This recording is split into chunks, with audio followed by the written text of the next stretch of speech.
All right, what up, pod maggots? Welcome to episode 138. Yes.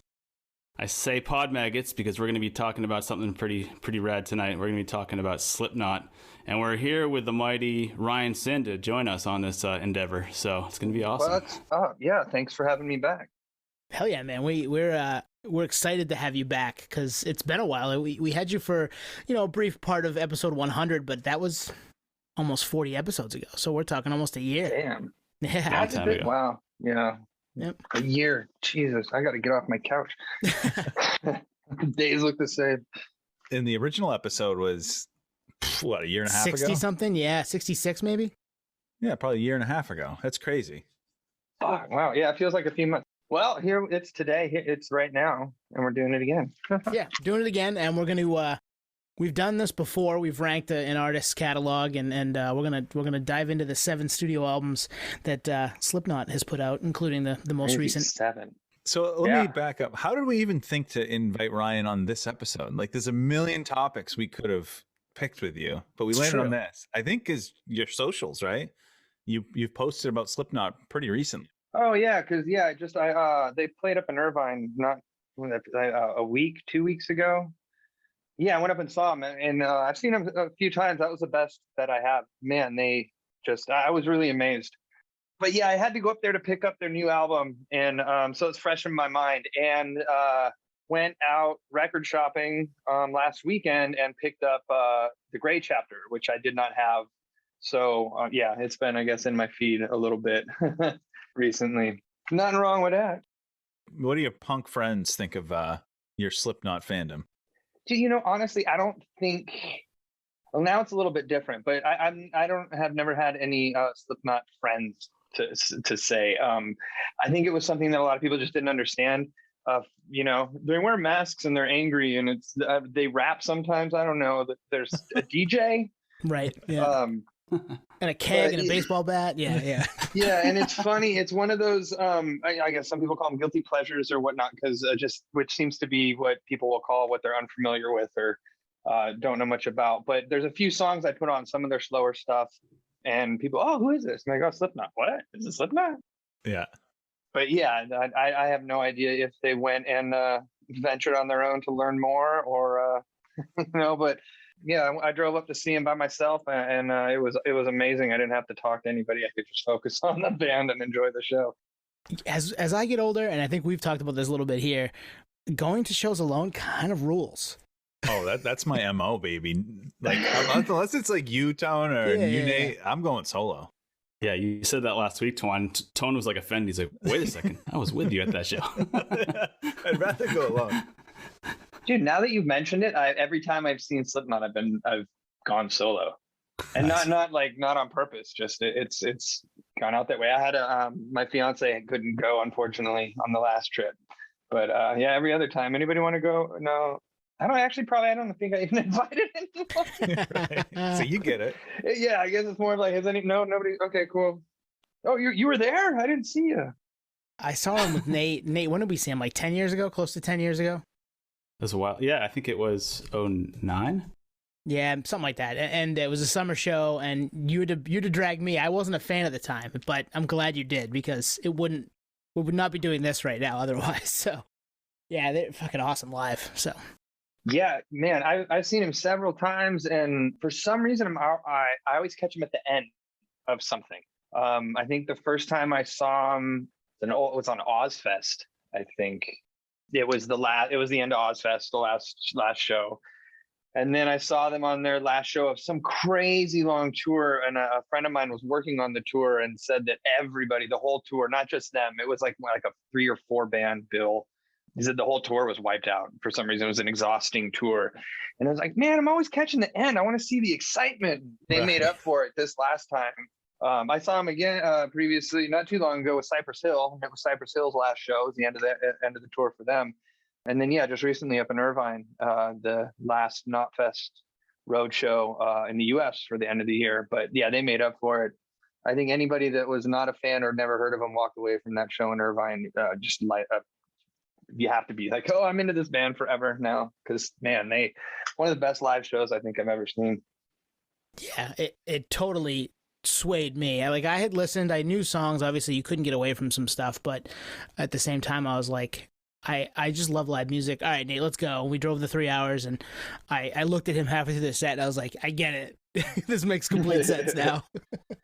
Yeah, the live element. Yeah. Oh man, it's one of the first bands that I really appreciate the theatrics of at this point. With the this time they had screens on the drums, and and the movement around on stage, and just kind of when someone's not actually playing their instrument, almost like a performance art in a way, moving around the stage theatrically. And probably as a teenager, man, what the fuck is this shit? But I was loving it. Well, I brought my 65-year-old dad at the time back in 2019 to see him. It was the Volbeat tour with Volbeat, Behemoth. Wow. Who else? Gojira maybe, but he loved it. Like, even if you don't like the music, there's something. There's theatrics. There's the whole pyro, I'm sure. So I don't know if he's a fan, but he understands why I dragged his ass 3 hours each way to the show. Nice. That's awesome. Yeah. Yeah, if you appreciate any kind of like Vegas show where it's a full-on production, like if you appreciate any of that stuff, going to Slipknot, it's like, oh, this is a fucking sick-ass show in itself, music aside. So you're going to get your money's worth. Right. I think what's the next is like bringing in the Cirque du Soleil dancers, the ribbon dancers hanging from the stage, right? I mean, I don't know how they could go bigger with the live. My dad now wears Slipknot coveralls in public. That's amazing. He is a maggot. Your dad's pretty rad. That is, Slick. Thank you for listening too, Slick. I think he's listening. Yeah, shout out. All right, so what are we doing? We're ranking? Jeez, This is tough. What the hell were we thinking? I don't know, man. I thought it would be easy, but it's not. I kind of did too, and then I started thinking about it. I'm glad you guys asked me to be here, because I grew up in the CD age, and I started collecting, I guess, records a little more as I got older, when I actually have the time to sit down and appreciate this listening. But I went through my old CD boxes and found all my my Slipknot albums, which was a lot of fun to dig through nostalgia like that. Were they still in like a CD binder, like a Bible binder?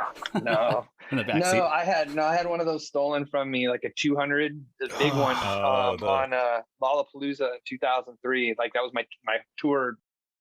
Yeah, got an iPod after that, but since then, no, I don't. And now all my CDs are in boxes and storage, so I got to go out and dig through that and find a whole bunch of shit I forgot about. But nice. I thought it'd be an easy. Oh, this will be fun. We'll rank them, and then I started.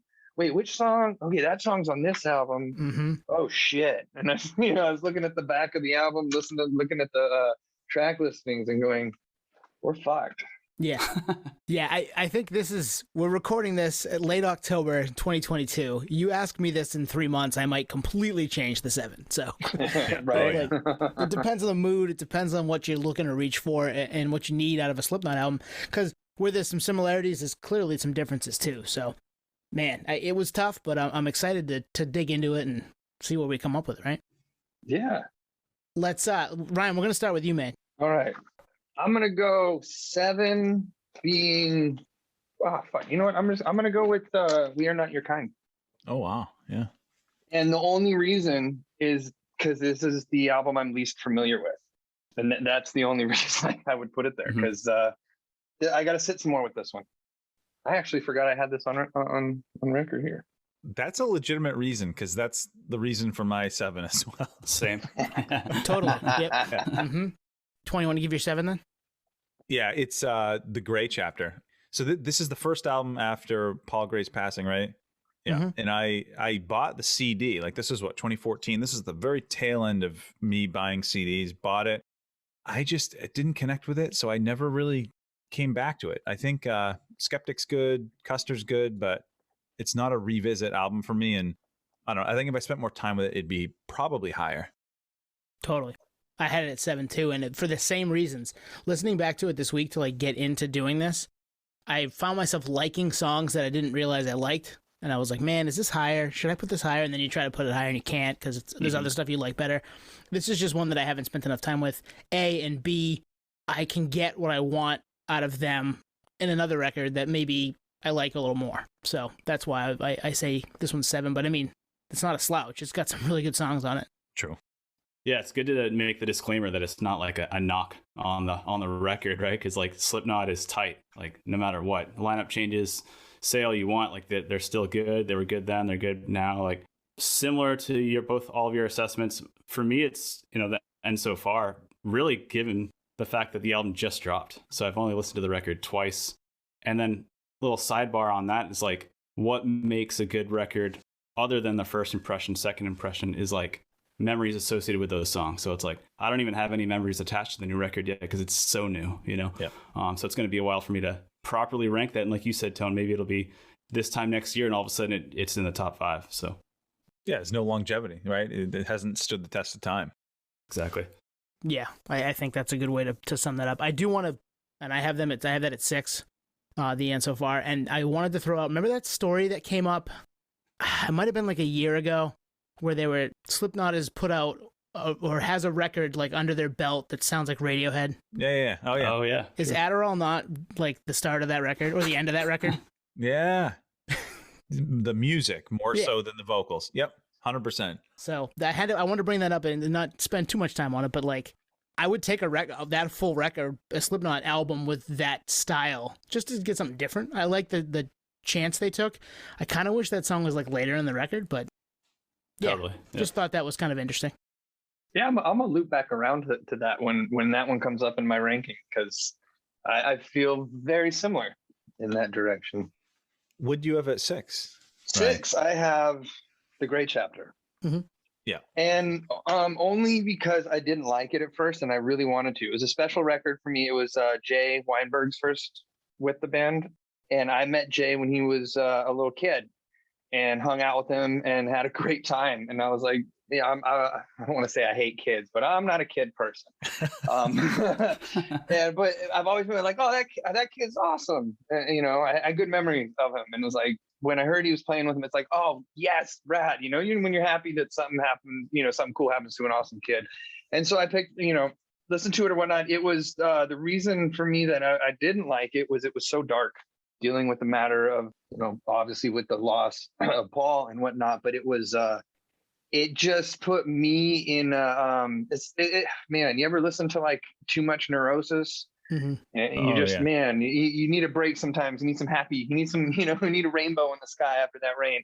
This just kept me down in a funk of my own loss for a while. But recently, when I saw them just a few weeks ago and listening on the way back, and I was noticing, oh, there's some, this album's got some bangers on it. And then got home, went out the next day or a few days later and picked up the record and listened to it really loud at home on my stereo and was like, this album fucking rocks.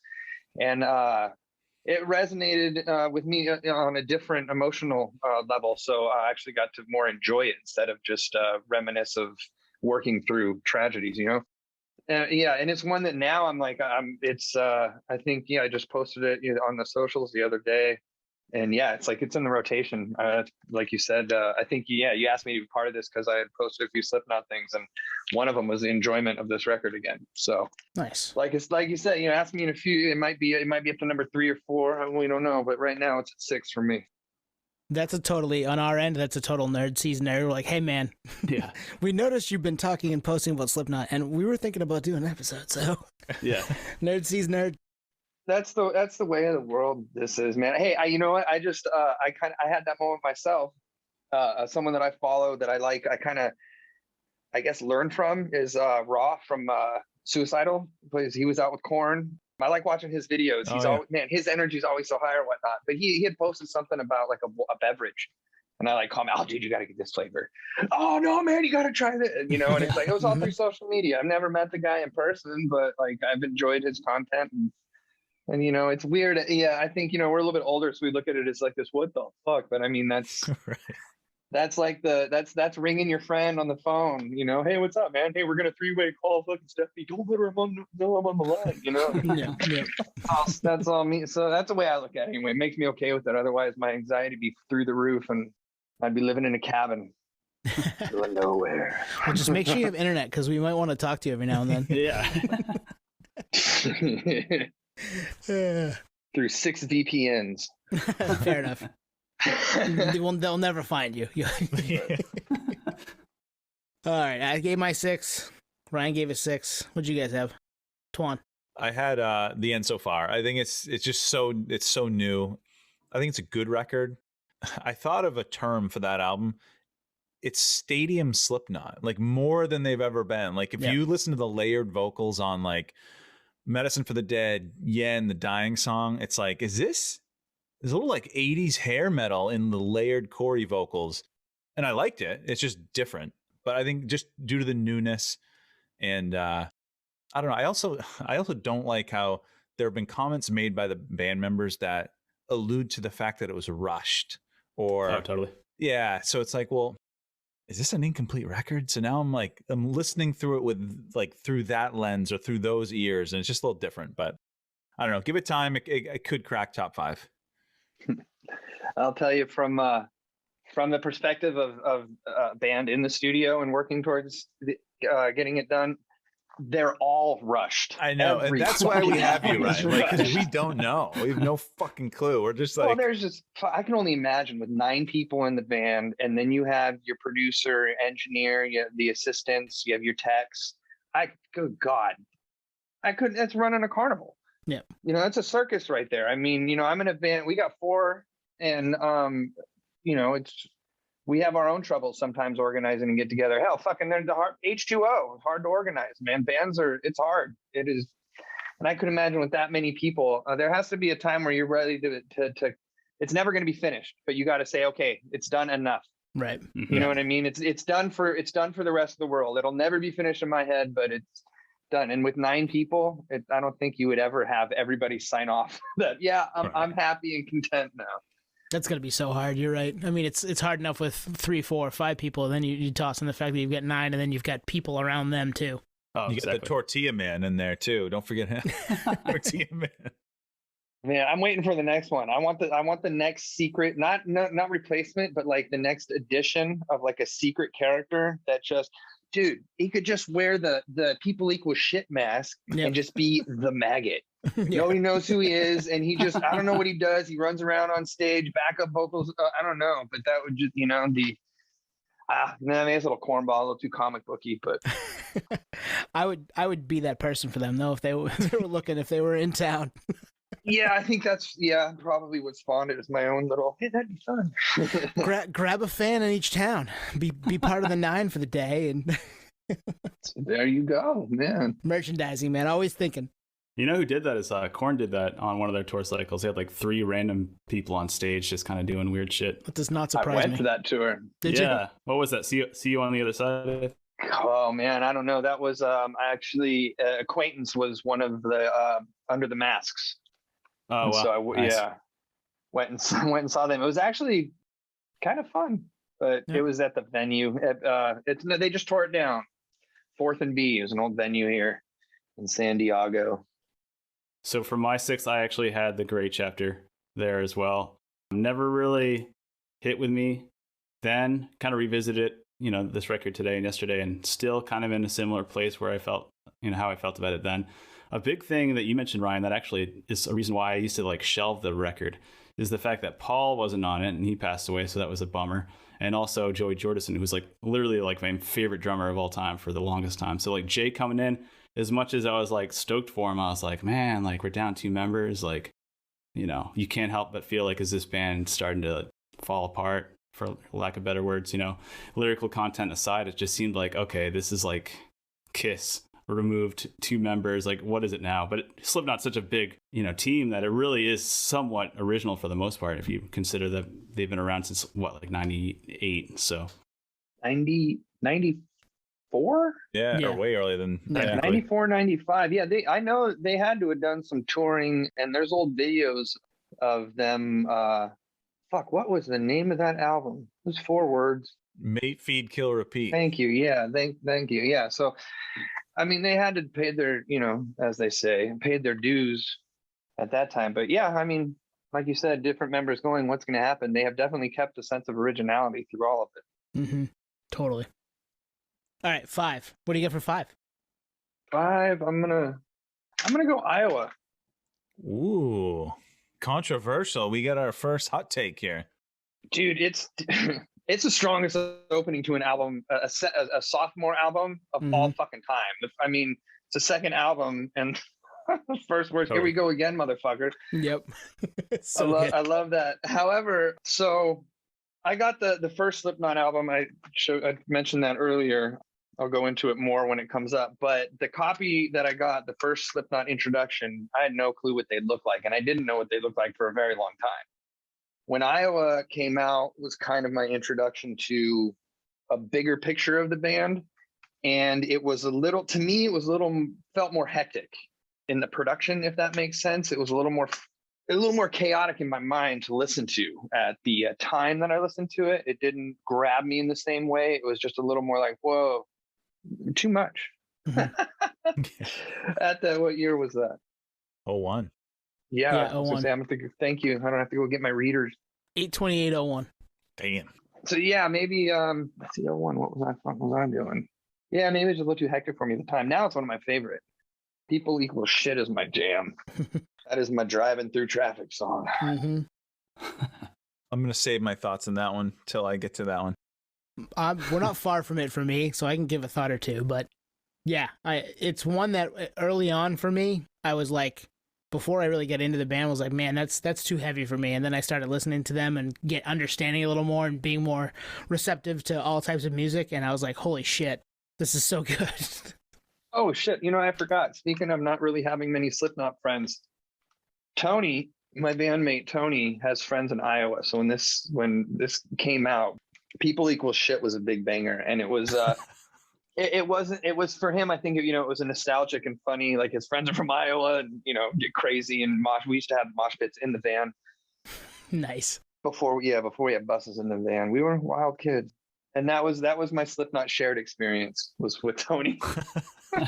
Nice. All right, I guess I'll give my 5. I had self-titled, and it's the main reason I had self-titled, and this is probably a hot take for a lot of people, but the main reason I had self-titled is because it didn't hit me when it happened. Had I been on board from the jump, it's probably 1 or 2, right? Because it's this classic kind of tentpole record for nu metal, for the band, but it's something that I came to late. And had I come to it earlier, I think I probably would have had it higher. And listening through it again recently and being more, again, receptive to it than I would have been, say, in 1999 or 2000, I was like, yeah, I get why so many people flock to this and so many people would have it, up there. But it's 5 for me because of the fact that it just didn't hit me in the moment. All right, no, dude, you said Nu metal. Nu metal. God, see, I haven't heard it so long. I erased it from my mind. There was definitely a negative association of at the time to like nu metal or be associated with it. I think at least amongst some of people that I associated with, friends from home and whatnot. And what was it, dude? Didn't even Korn apologize for introducing Limp Bizkit or some shit like that? There was a brief period there in 04, 05, 06, middle 2000s when everybody was into the Strokes and shit that people were like, okay, sorry about maybe the nu that's metal what I'm thing. remembering. I remember there's a negative thing about it, and so just not some bands that were just pegged with it was kind of you would just shy away a little bit. And for the record, let it be known, I fucking love Limp Bizkit. Yeah, totally. Oh, absolutely. We do too. Yep. Okay. Yeah, we ride for that. You're amongst friends here, Ryan.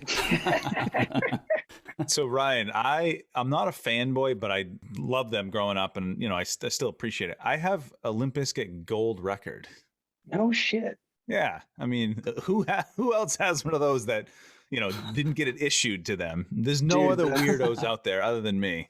Dude, that's weird. I lost mine. I had not the gold record, but so I don't know why I wasn't there. A friend of mine was there at Kennedy High School in Fremont, California, where I went to high school. And I didn't go to Kennedy, but I went to high school in Fremont, California. A friend of mine at Kennedy was there, and he gave me this tape. It was a 3-song in a little card sleeve tape from Limp Bizkit. It was 3 songs, and because Fred Durst was there handing them out. Wow. I guess at some point in time, he lived in Fremont or spent time in Fremont or something. He went down and handed out some of his demos before the album came out. And it was the same kind of what the fuck is this? It's heavy and it's angry, and then there's scratching and and now we're rapping. Fuck yeah. But yep. That's amazing. How did you get a gold record? eBay. Oh shit! eBay. I'd always. I'm like, who'd you know? Who'd you work with or something? I didn't never. So I need a better Fuck, story. I gotta get some gold records. I'm actually related to Fred. No. Yeah. We talked about him a bunch, but yeah, we're not related. You could, I bet you could be like, oh, I sold Wes Borland an old guitar pedal I found in my uncle's garage, and everybody believe you. That's my new story. I like this idea. Let's put a pin in that. Not a lie. You believe it. Exactly. Shit. I'll keep this moving. I'll keep this brief. This will take 30 seconds because I know you guys obviously have it higher. Volume 3, Subliminal Verses at 5. It may be a surprise, but I honestly, like in 04, right? I had kind of moved on from Slipknot. Nothing against them, but like Duality didn't like. Before I Forget didn't like. I didn't like the kind of talky, to go from self-titled to Iowa to that. I was like, yeah, I think I'm good for now. So I just was not into it at the time, and I haven't really revisited it. But I think it's better than Great Chapter in and So Far. I got a question for you because you mentioned it on another record, which was the End So Far. Jim Root like blasted that album basically. He's like, yeah, it's not our best, it's rushed. He also shit on this album when it dropped. Do you think that's part of that reasoning, or? No, I never knew that. I never knew that he shit on it. And maybe that's their like marketing ploy beyond the mass. It's just like, let's just shit on the album so people are curious about it. We'll start doing that with the pod. Yeah, this is terrible. Don't listen. Actually, no, please do. It's funny you say that you didn't like that. That's kind of when I started paying more attention. I wasn't a huge fan at the time this dropped, but I definitely, you couldn't get away from them. They were a little more radio friendly, a little more, I guess, Rick Rubinized, right? I mean, that's kind of what happened here, I think. And when I texted you guys yesterday, this is the year that hope fails you, and nobody said anything, I was so sad. I fucking love that line. So Nate, you up? Yeah, I'll save my thoughts on that record because as you know, I ride for that one. Yeah. My number 5 is All Hope Is Gone. Great record. Revisited this record in depth today, and it moved up. Let's put it that way. Like it was higher, and it moved up to number 5 from the original spot. But great production. Joey's back in his bag. Jordison with the fast tempo. I thought it's a great record, but Psychosocial, man, like that song as a leadoff really kind of shot itself in the foot for me personally, because I just thought the song sucked, and I think it's okay now, but I still don't think it's their best work, and it just doesn't really represent the album well.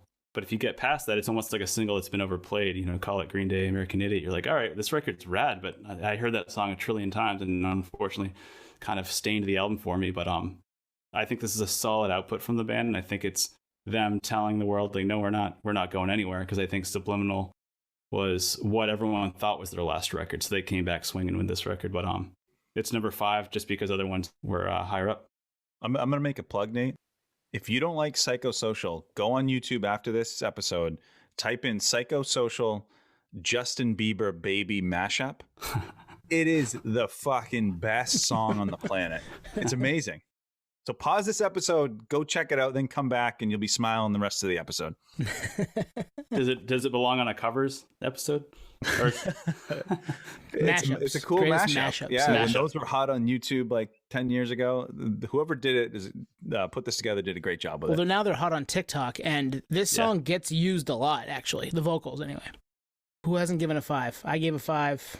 Ryan, you gave a 5. Nate gave a 5. I think we all did, right? So we're down to 4s? We all did, yep. Ryan, what do you got? 3, Subliminal. I think it's because Iowa, I kind of dipped out. It was a little bit, heavy. And then this was like their big album, the one now everybody knows them. This is the album that kind of blew them up. And as much as, like when you're a fan of something and it's your own little private thing, and then, there's always that little bit of like, for some reason, like, oh, which I don't understand now, but as a kid, but for me, this album, it was just, it was the videos. Like you said, you couldn't get away from it. However, I really like the production on it. And so, I listened to it a lot like that, appreciative of that. And it's a great record, but it just, for me, it was, at the time, it was just a little too much. And it didn't have that the whole thing I think is sick. The whole thing, just craziness that, that it brought me on that first record. So it didn't connect with it as much, but yeah, now it's, now in the iPod world and the streaming world, it's easy to pick my songs that I really like off of it. Totally. And I don't have it on vinyl or, on record yet. So, and that's how I listen to most of my music. And so, yeah, give me a few months and a good day at the record store. And that might be back at number one. Who knows? Two things about that record. You're right. It did kind of put them out there and like more people knew who they were, and getting it on vinyl. I got the record store day version of it. What year was that? It was like 6 or 7 years ago. And I think I spent like $35 on it. It's worth like $350. I'm like afraid to open it. Yeah, don't open that shit. I'm like, I love that I have it because it's a record that I ride for. I love, but I'm like, holy shit, do I ever actually play this? I want to play this, but I can't bring myself to open it. That's great, because I have 2 copies of an album right here for that same reason. I had at 4. We're at 4, right? Yep. I had Iowa. I just loved, especially listening to self-titled Into Iowa this weekend, the progression, like hearing what they were and hearing what they could be and where they were headed. And I was like, holy shit, like this band is ready to take over the world after hearing like the Heretic Anthem and Biblical Shit. And, just all of that stuff is just so fucking heavy and awesome. And especially once I started to let my guard down and be less worried about what other people thought about what I like for music and just liking music, I was way in. I was like, this is, and it was right after you brought me to see him, Nate. I was like, I gotta revisit this band. I gotta listen to everything, and this one just stuck out, and that's why I got it at 4. But it was such a cool progression to hear them do what they did, kind of lower budget, less produced, and then do that on a better production size, scale, but the same type of record. Oh, it was perfect for me. I love that you checked it out after you saw them live too, because you had this like thing that clicked where you're like, oh, now I get why I should revisit this record after seeing them live, because there's just so much going on. You're like, God damn, and now I can actually I have a visual on what's actually happening on this record, which totally. is cool. Yep. I'm not, no comment. Cut it higher. I had We Are Not Your Kind. I thought I love this album. Phenomenal bounce back from Great Chapter, which I had at the end. I love just the vibe and aesthetic. I love the name. Like, that's a total Slipknot name. I think Tone, we talked about this a couple weeks ago. Solway Firth, killer closer. Like so one of the best closers in their catalog. Birth of the Cruel. So fucking good. Unique song that it's so raw. Like if you listen back to that song, it's one of the, this is a bold statement, it's one of the rawest Slipknot songs.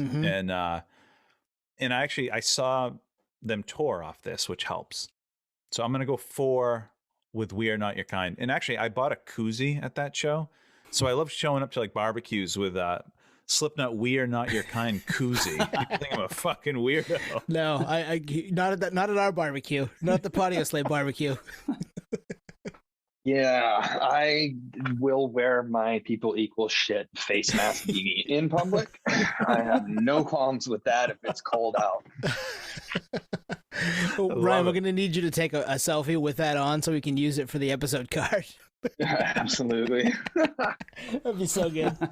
I mean, we knew you were a fan, but we didn't know you were like People Equal Shit beanie fan. Dude, I've been a long time. And I have a different, I don't know, man. It's weird for me. I don't get the shit. I was just talking and I keep forgetting this fucking word. Starstruck. I don't get that. I don't know the right word, because I don't feel like a fan. I feel just more of like an appreciation for the work that they present. Yep. Like I drove up to Irvine. I had backstage passes, and I watched the show, and I left to beat traffic home when they were walking off stage. And it's I got what I needed, man. I saw what I needed to see. Is I got to see the music. I didn't have to talk to anybody, and I could just, a perfect view. And it was a great show. And I'm losing my train of thought. No, but that's awesome. We get man. it. We get all of that. Yeah, but I've been in appreciation from. I'll tell you why when we get to my number 1 record and all that. But yeah, I've been with the Knot since day 9. There's a little teaser for you. All right, Nate, what'd you have it for? So my 4 moved up. I was actually lower, but it is Subliminal Verses. It's a great record. Always rode for it from day one. Similar to all of our live stories, I saw them on that tour cycle with Shadows Fall, who we had Brian Fair on, and Lamb of God. Obviously one of the biggest bands right now in metal. So that tour just fucking destroyed me. I was just so stoked. I mean, it was at Songus Arena in Lowell, Mass. So you had like the metal of all metal fans all congregating, you know, as a nerd fest. So and just a stacked lineup. But the record, I always rode for the record.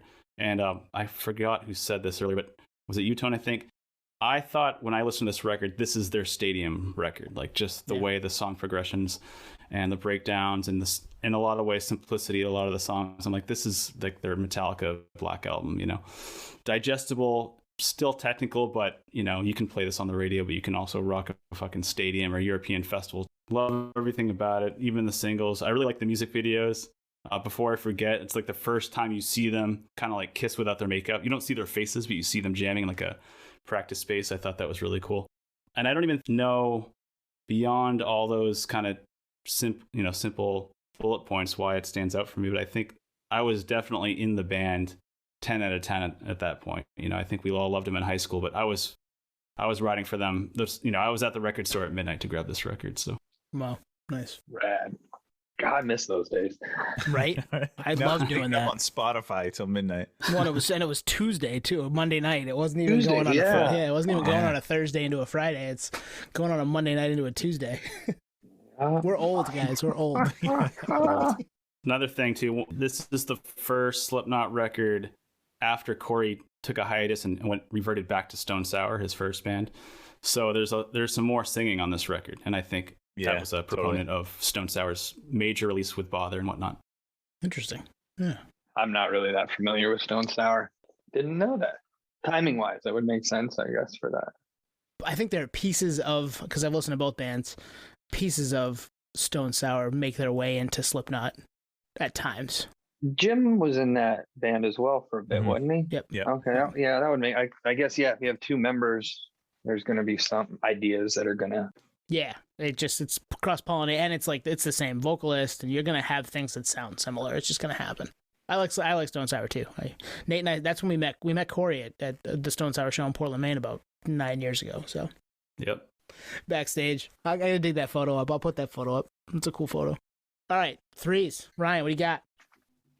3. I got All Hope Is Gone. Nice. The deluxe double. The reason I like this album a lot, it's I have the double CD version, and it's got a 40-page booklet.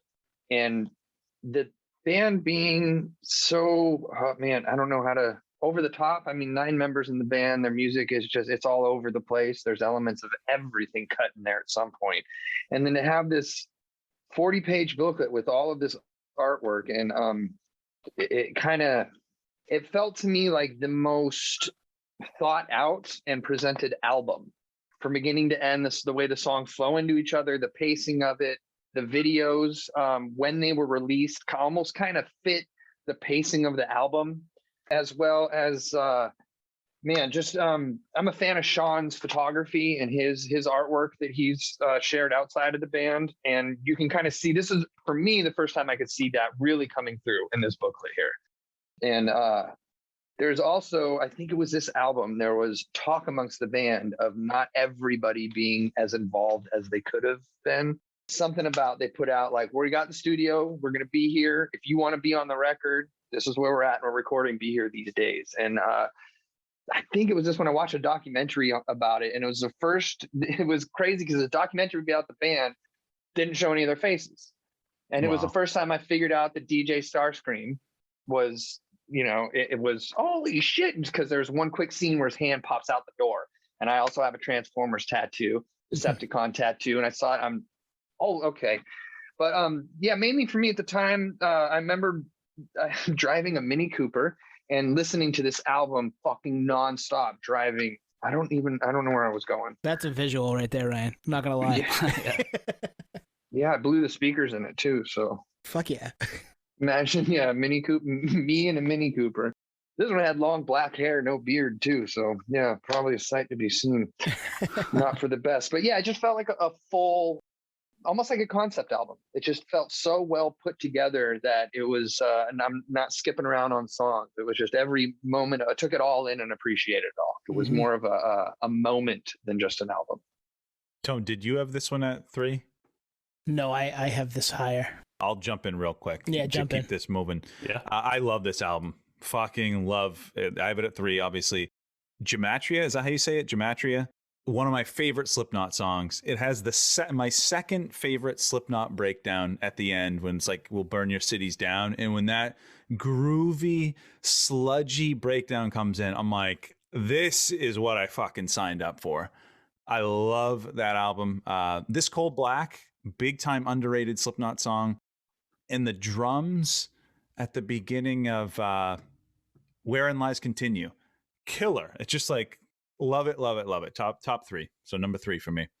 Dude, like you said in Gematria, that the intro, how Iowa was too hectic and too crazy.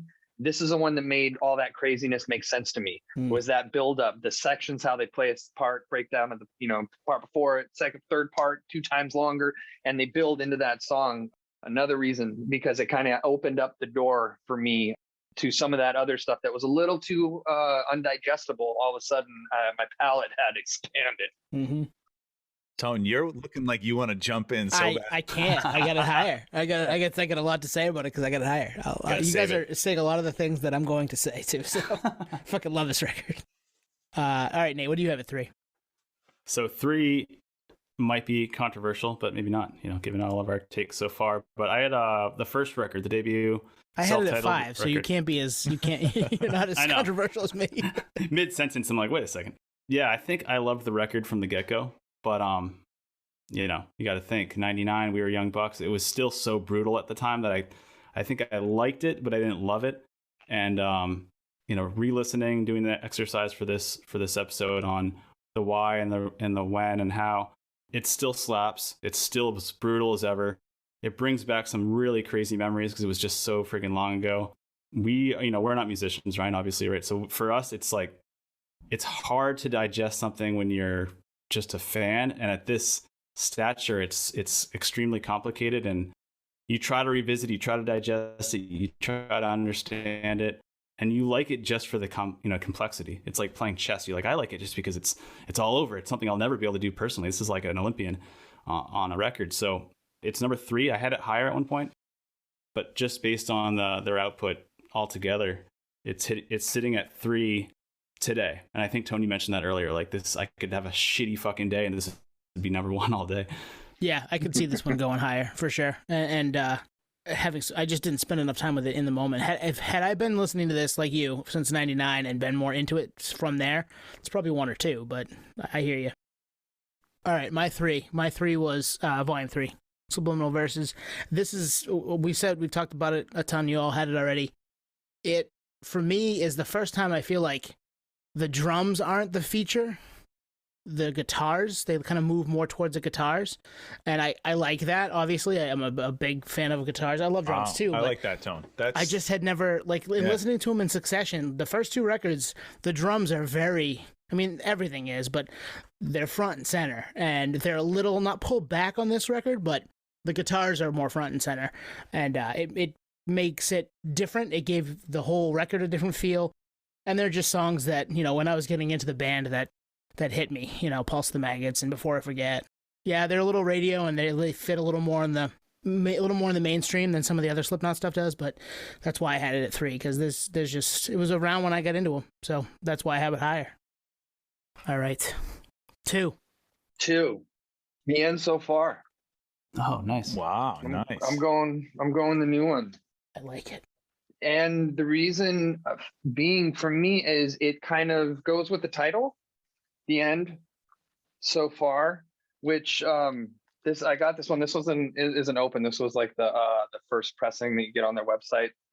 And I noticed this was a sticker, and on the end I was like, oh whoa, it's a misprint. Oh, I can't open this. I can't. Oh man, yeah. And I'm not really I have a lot of records, but I'm not a collector. I don't buy a record I have a really good friend of mine, music lover. He's not a musician. And so it's really interesting for me to get his take on stuff, but he's got, he audiophile dude. And he collects and will have stuff to invest. Like, oh, I'm gonna, this record in 10 years, this is gonna my retirement here. But for me, I was like, well, it's not, dude. I can't. Yeah. And so I drove to Irvine to go see them. Sometimes I get like that last minute, like, I don't want to drive 2 hours. I'm tired. But I was like, no, I have to go there because I have to buy another copy that I can open and listen to. And then I got it home and realized that all of the records were misprinted. But anyway, I have a pink one that will sit on my shelf forever. Nice. But the reason being is because even at the onset of the band, when I think everybody first heard them, for the most part, there had already been numerous changes within the group. And then throughout all of the albums and the losses and, the changes, they've kept their sound. And there's no point, like, if you listen to it and didn't know who was in the band, didn't pay attention to any of that, just listen to the records, it's the same guys throughout the whole time. It's the same group. But I think I hope, as the title would lead you to believe, the end so far, or the end for now, is a good kind of bookending on how they came in with the masks, kind of anonymously. My first introduction, didn't even know what they looked like, to how, the craziness taking over the whole fucking world. And who would have thought all those years ago that these lunatics running around, jumping on stage like fucking wild animals, are going to be one of the biggest bands in the world.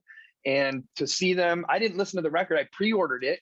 And then it came out. My pre-order didn't show up. And then when it did, I can't open this, man. It's got the sticker on it. So I had to wait until, and then I was like, I'm not going to go see Slipknot, after this new record's just come out, because they're going to play new songs. So I got to mentally get there. So I listened to it in my truck on the drive up and was like, oh, this is new. This is interesting. I got some, and I like that. I definitely appreciate getting out of your comfort zone, sampling some different soups at the table. And, but it still had that sound, like Adderall. It still sounds like Slipknot, and it has that, even though how pretty it is, there's that like creepiness or under, there's an edge to it that's kind of coming at you. Yep. And I mean, obviously knowing it's the knot, that's coming. But even during those moments of, oh, it's so beautiful sounding and so clean, and there's like that movie Legend, that old Tom Cruise movie. It's like there's scenes where it's all beautiful, but there's something just gives you like like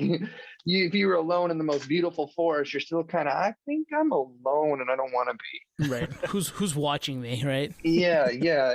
And just listening to it, I read an interview with Jim where he said that Alex had written a lot of it, and to him it sounded like a Slipknot fan writing for Slipknot. Oh, wow. And I don't think it was a dig by any means. That dude's a talented motherfucker. They both are. But I think it expressed in the newness of that, I guess, for lack of better way to put it. Slightly different stuff. The softer, friend of mine listened to it, and I pushed Slipknot on him, but he's kind of, he appreciates a few songs. And this one, he's like, yeah, I can't get into this record. And I was like, start just halfway, go for the second half. I feel the second half of the album's a little bit heavier, but it kind of eases you in. It kind of brings you in that creepiness. It's like a horror movie, and the jump scares not till the very end. And then the credit music is all like, you'll be okay when you go to sleep. It's fine. Let me tuck you in nice with this. Amazing. Watch the credits. It's going to be all nice and pretty. And that's what this album was for me. And I think it's also new, and I'm really excited about it. And it's one I've been listening to a lot. So that freshness, that excitement, and just like seeing them and seeing that unit, the cohesiveness.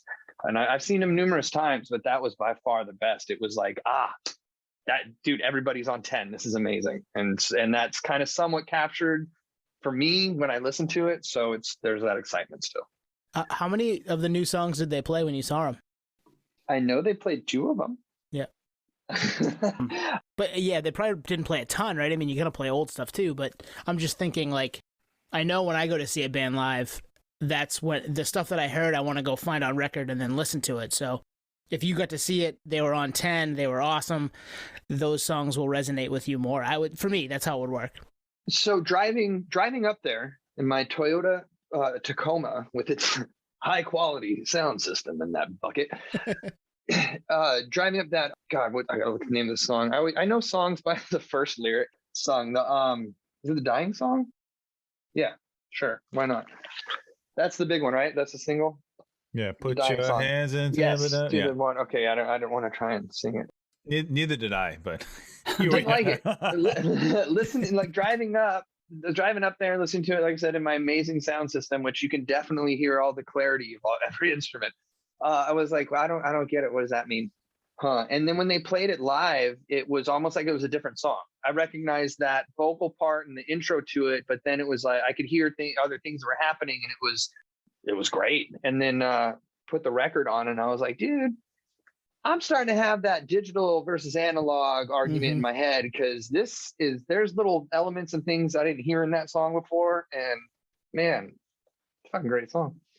I love when that happens, though. We always talk about like listening to it in the car is one thing, listening to it in a really good pair of headphones is another thing, listening to it on record is another thing. So there's so many different ways to listen to your favorite record, and you should do it in all of those ways. Absolutely, dude. I have sometimes like they broke, but I had an old pair of like, I don't want to say shitty, but like what was good in the like 70s, 80s headphones, and they had these little EQ knobs on them, and it was like, so you could kind of get bypass a little of that old harshness of tape, like kind of sounds and whatnot.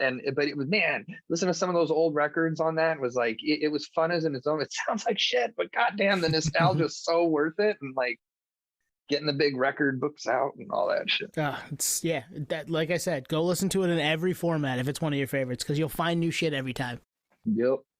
We might have like rated the records differently depending on if we had just listened to all these on vinyl. That's true. Yeah. Or the best pair of Bose noise canceling, that type of shit. Yep. Yeah. Do you know what's weird? I have Iowa on vinyl, and I haven't listened to it yet, but I always listen to that album in my truck. That's like my favorite place to listen to that record. But now hearing what's on, and like how the new one sounds on my home stereo versus in my truck, it's I don't want to listen to that record in my truck. Mm-hmm. It's a crazy world out there. And it's funny, like that's a record that came out 21, almost 22 years ago. Fuck. And we're like, there's different ways to dissect it today than there was when they put it out. No shit. Yeah. And stuff from the 70s, same idea. Like they had all these tools and tricks at their disposal in the studio that, our shitty headphones, because we were, middle class suburban white kids could never fucking appreciate. Now it's a little more easy to get that technology. It's a different record. It's totally worth checking out in a bunch of different formats. That was a tangent, right, guys? Oh, it's great. It's fucking killer. Good one. What do you have too, Tone? What did I have it to? My second record too was I had "We Are Not Your Kind." I listened to that non-stop when it came out in the summer of 2019, and then into early days of the pandemic. It was just something that I always gravitated back to. Love the first song, the single, Unsainted. Really, really loved Birth of the Cruel. Like you said, Twine, one of the most raw Slipknot songs there is. It like lives in two different worlds. It's got this kind of quiet build, and then fucking hits you over the head when Corey gets into it, and it's fun. I just love that song. Nero Forte is fucking awesome. Soul Way Firth is probably the best closer, second best closer they have, if not the best closer they have, which I'll get to shortly.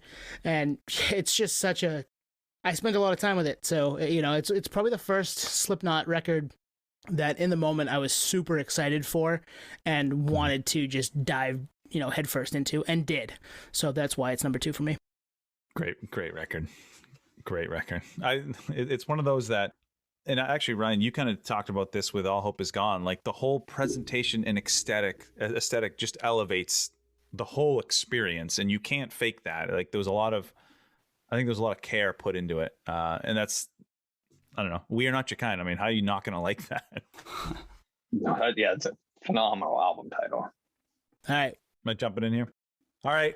Number 2, Iowa. Got to go Iowa. Brilliant follow-up to a brilliant intro to the band. And I was looking at timelines. This album came out 2 years after the self-titled. So they wrote this while probably touring a shitload. It's amazing that this was the follow-up to that self-titled album. And if you know anything about the band, like this was a tough ass time for the band. And the fact that this came out, I think it peaked at 3 in the billboards. Like People Equal Shit, that's a fucking grindcore song. That is the first time in the history of ever. Like listen to the first minute of that song. It's a grindcore song. Listen to like, I think it was punk rock MBA, Finn McKenty. He was like, it's the first time blast beats were ever in the top 10. Like they hacked heavy music for this album somehow. And it was a lot of it was driven by Left Behind. Like Left Behind, the radio edit, there's a difference. The radio edit was very different than the studio version. But the studio version of Left Behind is one of the most raw Slipknot songs, which you might not know if you just listen to the radio version. But I could go on and on about this album. I got it in the moment. Fuck. I'm going to stop because I'll fanboy over this album. Slowly it turns into a Slipknot dedicated podcast where each episode is diving into all songs in chronological order. We could do that. we could do that. I don't know how good it would sound every week, but we could do it. Like they convinced nu metal kids that they like death metal and grindcore. Yeah, it's true. It's amazing. I am one of those nu metal kids that they convinced. It took them longer to convince me, but they convinced me too. They also convinced a lot of, like, on the opposite end, a lot of, introduced harmonies. And, right, exactly. An appreciation for so true. Not like Van Halen, but like Van Halen's teachers. Mm-hmm. Like, an appreciation for all those kids. I don't know. I grew up in high school. There was kids that didn't go to school because they were at home practicing guitar. I ended up being one of them. But they're like a lot of punk bands. When I was growing up, grab a guitar and just start making some noise, and that's it. And then there was the kids that like would come out every once in a while with this shiny guitar, and you'd be, jaws would drop. And I think that brought I'm stopping a tangent. No, we love this shit, man. You're right. It introduced some of the people on that other side that, hey, the melody stuff is also kind of cool to have in these songs. Like, don't shy away from that. It fits. It just fits differently.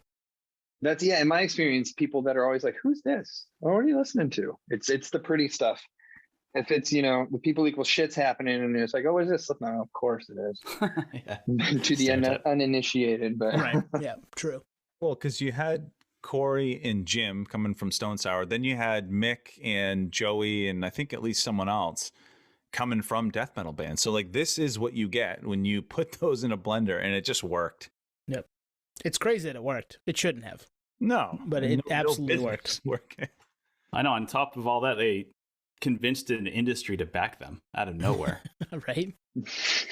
They did a lot of that by, hitting the touring scene like crazy and blowing people off the fucking stage too. I think that helped. Yeah. Nate, what'd you have?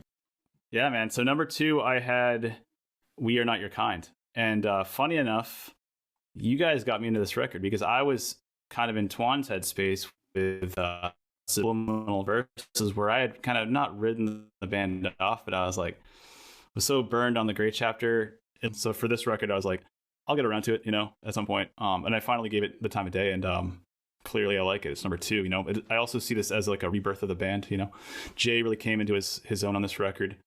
And I think a real salute to Joey Jordison, because I don't think he wanted to replace Joey, but definitely pay dues to that kind of style, because he goes all out on this record. Like you mentioned earlier, Tone, Unsainted, that song, the dichotomy of that song with like the chorus and the full-on choir singing, immediately I'm like, that's fucking ballsy. But also now I want to hear a choir do a cover record of Slipknot, because it's just such this weird departure risk that only someone like Slipknot could pull off, and really catapults them into a stadium band with that record and that sound too, because you could only pull it off in a stadium with like the whole echoing through the amphitheater or Roman outdoor Stonehenge type venue. So I love this record, love that song. Question though, is All Out Life, does that count to be on this record? Because it wasn't officially, right? No, and I think that's like an old song that was kind of released at the same time, because they played that live when I saw them in 2019. Okay. Yeah, I only asked because the packaging for that song was kind of in line with this record release, so it's almost like a teaser. Yeah, it was in that cycle. Yeah, great. I mean, you're not gonna get any argument from me. I headed it too as well. All right, we got ones. The grand finale. Oh shit.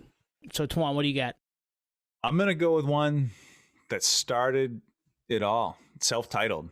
I was like, people forget this album came out in 1999. Like Slipknot, I think a lot of people associate with like, you know, younger fans now. It's like almost in the way like people associate Harry Potter with 10-year-olds. No. This came out in the late 90s. Like I was 13 and I just remember the first song I heard was Spit It Out. I downloaded it. It must have been from Napster because I remember listening to it on our family computer's computer on the Winamp program. I don't know if you remember a Winamp. Oh yeah. But it just changed the game. It was super raw. And like I had heard heavy music. Like I was into the Corns and Limp Bizkits. We've talked about listening to heavy music on Beavis and Butthead. But like this, I felt like was mine. You know what I mean? Like some kids in the 50s or 60s, they had Beatlemania. Like this was our fucking Beatlemania. Like this was ours. This was, and there was the mystique was still there.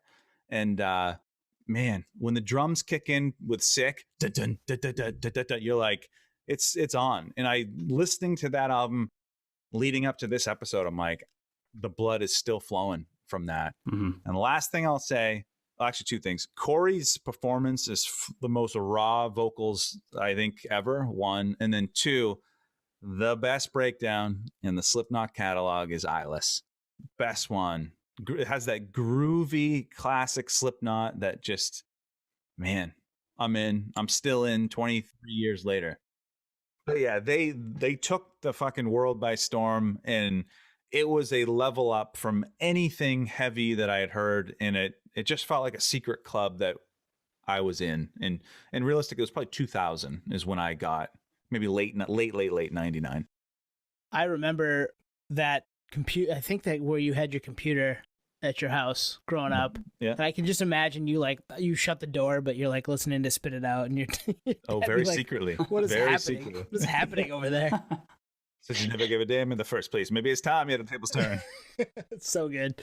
I love it. But that's what happens. You, especially with us music nerds, you find this thing and you latch onto it early on, and it like this love affair starts. So that makes sense to me.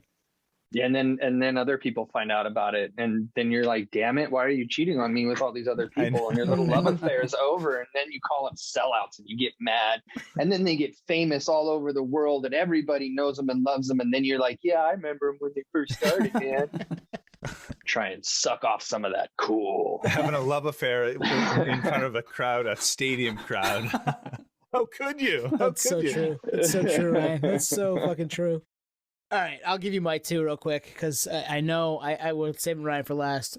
I had All Hope Is Gone at 2, or 1, excuse me, and it's my favorite Slipknot record for the reasons that you guys have all said, especially something that you said, Ryan. It felt like a full record. Like there wasn't bits and pieces of it here and there that I could pull and wanted to, yank a song for a playlist or 2 songs for a playlist and then come back to something else. No, I put this record on to listen to it in its entirety. And you're right. The breakdown in Gematria is so fucking good. Snuff is probably my favorite Slipknot song that isn't heavy. Yeah. It's one of the best album closers there is on their records or any records. I fucking love that song. It's just front to back. It just doesn't miss for me. And it does feel like a full, cohesive album. And it's kind of funny if what they were doing was like, hey, we're recording here and show up here and there if you can. It didn't feel that way when the record came out. The way that it sounds to you, it's kind of crazy. Yeah, I would never have thought on any of their records of the involvement because they all. Right. I mean, I feel sorry sometimes for their mixing engineer. No shit, right? I love that they just have a save the date for their album recording sessions. It's like show up if you want. Like, do they have to RSVP? Like, it's probably just like, hey, this part of the year is what we're doing. You can't put anything else there. I know there's 9 of us. We don't pick this time, it doesn't fucking happen. So we got to do it. Yeah. Man, speaking for myself, even if, having everybody in the same room doesn't necessarily mean everything's going to start early. I want to get some coffee. Oh, where are you going? I'm hungry. Let's get some lunch. You want to order here? No, let's just run across the street to save some money. Hey, I don't want to know. I can't eat that, man. I'm on a diet. I'm going to go to the cup spot on the other side. Oh, man. Yeah, and then multiply that times at least 2, and then an extra person for you guys, right? That's fucking 9 people versus 4. 4's tough. I'm used to a rolling crew band, everybody included. I'm used to like a group of maybe like 9 to 15, maybe somewhere in there. 6 to 15, depending on tour and the bands that I've been with. But then that's just the fucking band, Yeah. right. And then it's I couldn't imagine that organization was just, dude, oh my God, that would be like, yeah, just let me know where to be. That would be the best situation for me. It's just like, yeah, let me know when to be there. Yep. And yeah. October 1 to October 21, you're here. Deal with it. Yeah. Deal with it. That's the easiest scheduling ever. Have your coffee in hand. Yeah. Bring whatever organic bullshit coffee you want to bring. Oh, that's right. Fresh pods. I love it. Yeah. All right. Nate, what'd you have at 1? Excuse me. Number 1, I had Iowa. Went into it pretty deep, all of us so far, but it is my number 1. Tone, you mentioned Joey's drums being so up front. I think that it's why it's my number 1, because I just thought his drumming was just so outstanding. So this is really like a Joey tribute record. It's just front and center. It's in your speakers. It's in your headphones, just blaring you out. But so technical, but still so in a weird fucking way digestible. Like maybe because it's front and center, like it's highlighted and you just kind of pay attention more. Brutal ass fucking record. There's little things that I noticed listening today, even like everything ends like at 54 seconds. Corey like goes side mic and goes fuck, and it's like part of the lyric, but he's actually saying it because he just like said a whole verse in one breath, and he needs to like almost recollect himself. But it's part of the song too, so I thought that was really cool. It's like an artistic like studio outtake that fits the rhythm of the song at the same time. So I caught that today. I'm like, this record, they really were fucking just going all out. Like you could tell he's out of breath when he's tracking. Dude, you had just reminded me something. I'll never give up my sources, but I was privy to actually hear the unedited vocals, Corey's vocals from that album. Wow. Just isolated it by himself. And that moment, like that you're talking about, the little like, oh, fuck, there's a lot of that in there that was tucked in for the effect of adding that emotional tension. I think, I don't know, that's my attempt to do. Just I mix as well, so thinking like, why would you intentionally keep as I learned. But listening to that vocal, you'd mentioned earlier the rawness of his vocals on the first record, him isolated for me really showed off his power as a vocalist and his willingness to go to very dark emotional places within himself to put that into his performance, which gained a lot of respect from me. But yeah, that I'd forgotten about that until you had mentioned that off mic. Fuck, that moment. But it's so good to think of it that way though, because it's not something that I would have thought of in the moment listening to it the first time, or even like the 6th or 7th time. But like something you spent a ton of time with over 20 years, and also had your hand, like you said, you mix. There's a reason for it, and like get yourself there. Fucking, it's so perfect, and it lends itself to the credibility of the record, the credibility of the music. It's perfect. That makes so much sense. I've always thought musicians are actors that don't have to go into character. Kind of. I mean, I can only speak for my own personal spaces, but I've worked out a lot of negative stuff within me on stage, and sometimes I'm in my own little world. I don't even know what's going on, and it's pure emotion and scary and all of that. But yeah, just to be able to in that moment to hear that and be like, whoa, man, these fuckers really mean it. I like that. I love it. All right, I'm in. That's a good point. I'm in. This was still the era when they were all like known to throw up in their masks, especially Corey, and still just finish the show. Like, and they wouldn't who do we hear that from? I think it was on the Tattoo of the Ear stuff. Like they didn't wash the coveralls. They didn't wash their masks. It was just on to the next show. Like this was the whole cycle. Yeah. For the whole special era cycle. For that band. Yeah. There was that like a DVD that came with the album, or there was like a little backstage footage, something that I saw of them like getting ready to go on stage, and they were all like shoving each other around and getting mad because you gotta go on. You're in Slipknot, you can't be nice going out on that stage. Back then, I guess, I don't know, but yeah. But then they're throwing up in their mask and then like shaking it out and putting it on, going out on stage. So gross, but also I understand. Yeah, I mean, fuck, I'd be mad at that point. I could, hung out with Mickey Mouse all day and then gone to a show and someone put puke on my head. Yeah, and change the world. I'm fighting the first fucker that gets up here.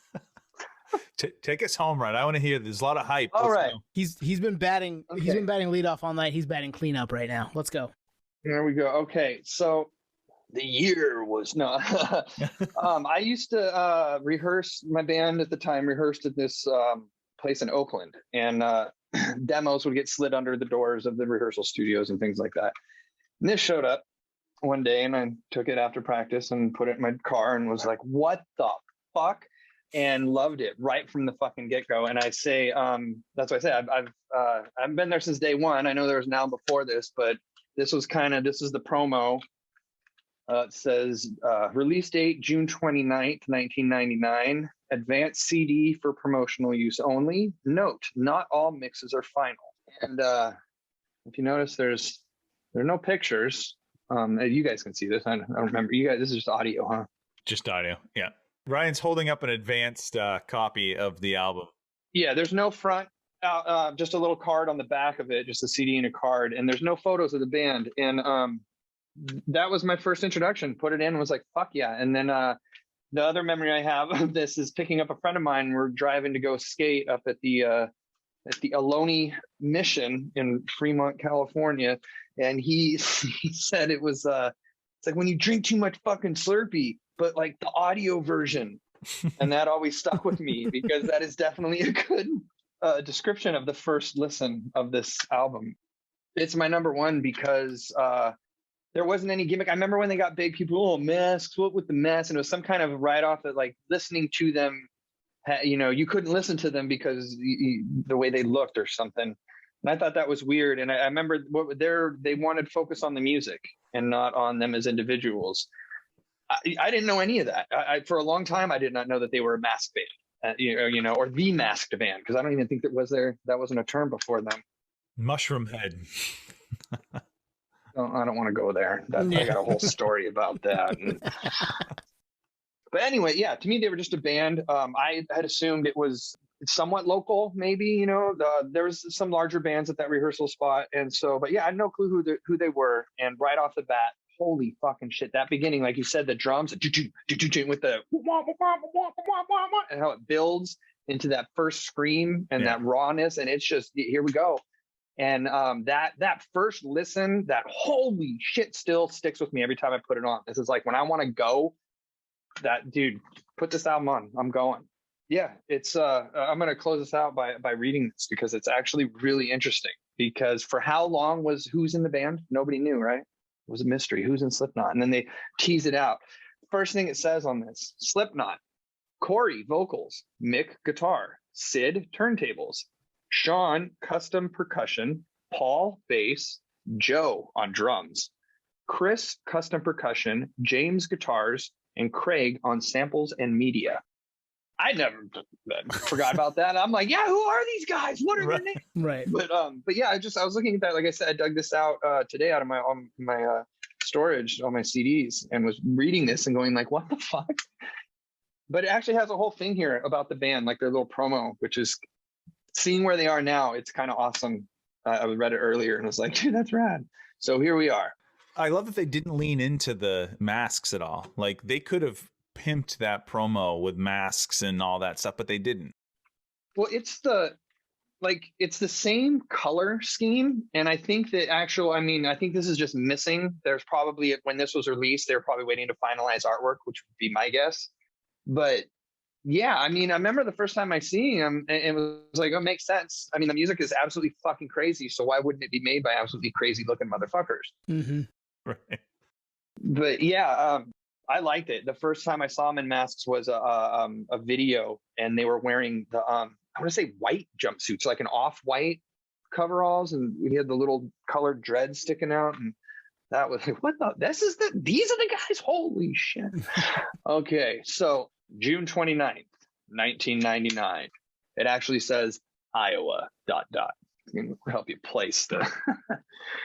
Possibly best known as the middle of nowhere.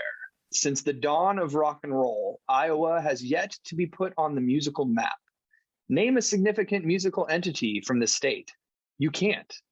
But 9 freaks from Des Moines, Draped in industrial coveralls, surrealistic self-made masks, and an attack that combines violently regurgitated LA neo-metal, death metal, hip-hop, and down-tuned screeching horror are about to leap on an unsuspecting world like a musical Clockwork Orange. Ever think about what a messed up hardcore metal band from the middle of nowhere would be like? Ultraviolence only begins to describe it. Meet 0, 1, 2, 3, 4, 5, 6, 7, and 8. DJ, drummer, bassist, 2 percussionists, a pair of guitarists, a sampler, and a lead vocalist, aka the 9-headed savior destructor of modern heavy music, dubbed Slipknot. They've got the tools, they've got the talents, they've got the complex yet infectiously catchy songs. The world has no choice. Slipknot has arrived. You decide how to deal with it. Formed in late 1995, the band went through necessary lineup changes to arrive at what they now describe as a family unit. All native Iowans, their rather unassuming, unhappening locale gave the members plenty of space and time to perfect their unusual take on heaviosity. The band recorded and distributed the self-released album Mate, Feed, Kill, Repeat in 1996, and the ball hasn't stopped rolling since. Attracting the attention of a number of labels, Slipknot finally signed to Roadrunner through noted producer Ross Robinson's I Am Records imprint in 1998, and entered Indigo Ranch Studios in Los Angeles with Robinson to record their Roadrunner debut. From the pummeling Sick and the unforgiving bludgeon of Surfacing to the sublime melodies prosthetics, Slipknot's vast array of influences comes seamlessly wrapped up in a love-hate letter to the outside world. The touring that will follow will be unlike anything else out there. See them on this year's Ozfest for starters. And remember, seeing is believing. Imagine being a radio station and getting that. You'd be like, who the fuck do these guys think they are? Exactly. And then you listen into it and you go, who the fuck do these guys think they are? And then you see them and you're like, what the fuck? And then you go see them live and it's just one level up. What the fuck? It's phenomenal band, phenomenal artists, musicians. Their creativity blows me away. Great group. Hell yeah, man. I think that's a great spot to stop. Yeah, that's the mic drop. That is the mic drop. Big time. So Ryan, thank you for joining us, man. Do you have anything you want to get out there? Yeah, I don't have 3 or 4 on vinyl or that that original album. If there's anybody out there who has a copy they want to hand over, there you go. No, I'm not doing nothing. I'm home mixing for some bands that are fucking rad, and hopefully there'll be new music out there in the world. Nice.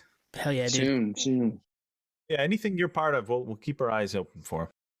Okay, cool. Yeah. Hey, anybody want me part of their stuff? My rates are reasonable and free promotion right here. These guys said they'll promote it. You heard it? Yeah. No, we'll promote it. We're in. See, you hire me, you get built-in promotion. That's the Podioslave guarantee right there. Friend of the pod, baby. Well, Ryan, thank you for joining us, man. Yo, always a pleasure. It's good to talk to you guys. Thank you for listening to Podioslave. We are at Podioslave on Twitter, Instagram, TikTok, all of the places that you can find us on social media. Facebook, Podioslave Podcast. YouTube, Podioslave Podcast there. Email us at podioslavepodcast@gmail.com. And hey, if you want to become a supporter, click on the link at the bottom of the episode and give us $1, give us $5. It keeps the lights on, keeps us going. We really appreciate that stuff. Thank you.